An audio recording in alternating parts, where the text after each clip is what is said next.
శ్రీశైలం బ్రహ్మోత్సవాల్లో భాగంగా భ్రమరాంబ సమేతుడైన మల్లికార్జున స్వామి మయూర వాహనంపై భక్తులకు దర్శనమిచ్చారు.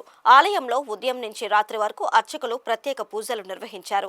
భ్రమరాంబ సమేత మల్లికార్జున స్వామి అమ్మవారి ఉత్సవ మూర్తులను అక్క మహాదేవి అలంకార మండపంలో మయూర వాహనంలో ఆవహింపజేసి అర్చక స్వాములు వాహన పూజలు నిర్వహించి ప్రత్యేక హారతులిచ్చారు. కాగా మహాశివరాత్రి బ్రహ్మోత్సవాల సందర్భంగా తిరుమల తిరుపతి దేవస్థానం తరపున ఈవో శ్యామలరావు భ్రమరాంబ మల్లికార్జున స్వామి వార్లకు పట్టు వస్త్రాలు సమర్పించారు. ఈ సందర్భంగా ఆయన మాట్లాడుతూ టీటీడీ తరపున శ్రీ భ్రమరాంబ సమేత మల్లికార్జున స్వామి వారికి పట్టు వస్త్రాలు సమర్పించే అవకాశం రావడం తన అదృష్టంగా భావిస్తున్నట్టు తెలిపారు.